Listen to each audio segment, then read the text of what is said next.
Meeting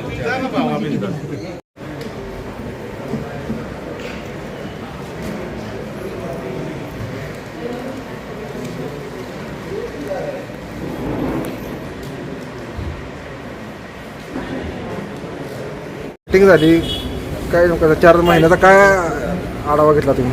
नाही meeting असे नाही बरं म्हटलं काही इलेक्शन वगैरे याच्यामुळं नगरपालिकेच्या म्हणजे कामकाज असेल पुढचे काही नियोजन असेल त्याच्याबद्दल चर्चा सगळ्याची झाली नव्हती. मग त्या संदर्भात सगळे नगरसेवक येऊन भारतीय जनता पार्टीचे आणि सहकारी म्हणजे आपल्याला सगळ्यांना घेऊन तेव्हा पुढचं कामकाज नगरपालिकेचं नवीन असणारी कामं लागणारा निधी मोठी कामं जी काही आपल्याला घ्यायची आहेत त्याच्याबद्दल चर्चा आणि इतर पण हे या शहरातलं ट्रॅफिकचं कंजेशन त्याच्यावर उपाययोजना अतिक्रमणाच्या बाबतीतल्या उपाययोजना हे सगळ्याबद्दल चर्चा सर्व नगरसेवकांना घेऊन प्रशासनानं सुद्धा याच्यामध्ये जे लक्ष घालणं गरजेचं आहे.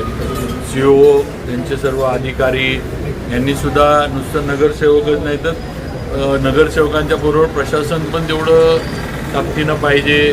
स्वच्छता असेल घंटागाडीचे विषय असतील लाईटचे विषय असतील मग स्ट्रीट लाईटचे ते वेळच्या वेळी दुरुस्त्या वेळच्या वेळी तिथलं मेंटेनन्स या गोष्टी झाल्या पाहिजेत. या अशा यानं ही बैठक होती एक चर्चात्मक आणि काही नगरसेवकांनी सूचना पण केल्या याच्यामध्ये किंवा काही अडचणी त्यांना येतात काही होतंय काही नाही त्याच्यावर आता हे झाले. महाराजसाहेब 4 महिन्याचंच काही सत्ताधारी नगरसेवकच कारभारावर प्रश्नचिन्ह उपस्थित करतात.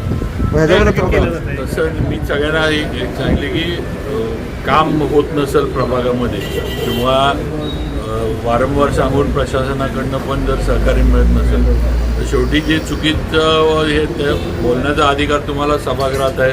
सभागृह त्याच्यासाठीच आहे.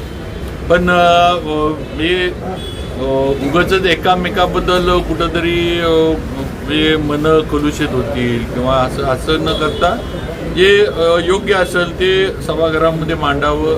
प्रभागातले प्रश्न मांडावेत. राहिलेल्या कामांबद्दल सभागृहामध्ये चर्चा व्हावी आणि सगळे जे पूर्वी 2 आघाड्या होत्या काही काळ आपण एकत्र होतो नंतर वेगळं लढलो आपण संघर्ष झालं हे सगळं आहे. पण आज निवडून देताना सातारकरांनी भारतीय जनता पार्टीचे उमेदवार म्हणून निवडून दिले.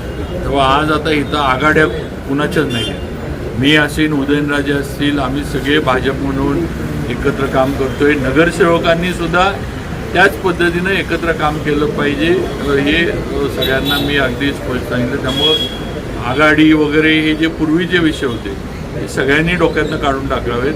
हे सगळ्यांनी एकामेकाला विश्वासात घेऊन प्रत्येकाची कामं कशी होतील. नवीन निवडून आलेल्या नगरसेवकांना सुद्धा महिला नगरसेवकांना सुद्धा अध्यक्ष उपाध्यक्ष सिनियर जे नगरसेवक आहेत या सगळ्यांनी त्यांना सुद्धा मदत केली पाहिजे अशा सूचना देतात. महाराज कचरा डेपोचा विषय असेल किंवा कस्तुरबा रुग्णालय हे काही नगरसेवकांनी उचलून धरलेले विषय याबद्दल उद्या मोठी चर्चा होणार आहे. उद्या काही दंगा व्हायला नको म्हणून मी कस्तुरबा रुग्णालयाबद्दलची माहिती मी पण घेतली कारण ते एवढ्या पण त्याच्याबद्दल तिथं काही ते जुनी इमारत जी होती त्या ठिकाणी त्या जुन्या इमारतीमध्ये चुकीचे प्रकार व्हायचे. तिथं लोक दारू प्यायला वगैरे बसायचे आणि हा ठराव आधीच झाला होता किंवा ती इमारत उतरून तिथं राजवाड्याच्या समोर जे आपले ते टपरीधारक आहेत त्यांना तिथं हे बसायला अशी जागा द्यायची तिथं रोडवर एक करण्यापेक्षा त्यांना तिकडे करायचं असं आधी जे झालं होतं ते थोडं समज गैरसमज होऊन ते वेगळा विषय झाला. कचरा डेपोचा विषय हा नक्कीच गंभीर आहे ही वस्तुस्थिती आहे. कारण त्या बाबतीमध्ये सुद्धा वेळेत जर सूचना दिल्या गेल्या असत्या तर ती आग पण आटोक्यामध्ये आणता आली असती. आणि दुसरं त्या ठिकाणचे कॉन्ट्रॅक्टर वगैरे यांच्यावर पण आता गुन्हे दाखल झालेत. संबंधित जे आपले अधिकारी पण काय द्या निरीक्षक जे आहेत तुमचे त्यांच्यावर पण मला वाटते कारणे दाखवा नोटीस वगैरे दिली आहे.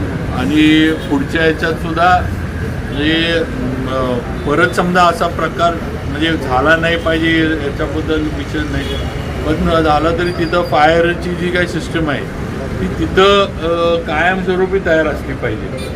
जसं इंडस्ट्रीयल याला फायर हायड्रन्स जसे बसवले जातात, सीओना आणि सगळ्यांना दिले की तुम्ही असा इंडस्ट्रीयल टाईपचा प्लॅन तिथं करा आणि कायमस्वरूपी तिथं व्यवस्था जी आहे आग विझवण्याची आटोक्यात आणली ती कायमस्वरूपी तिथं कचरा डेपोच्या इथं तयार करून ठेवा, अशा सूचना मी दिलेल्या आहेत.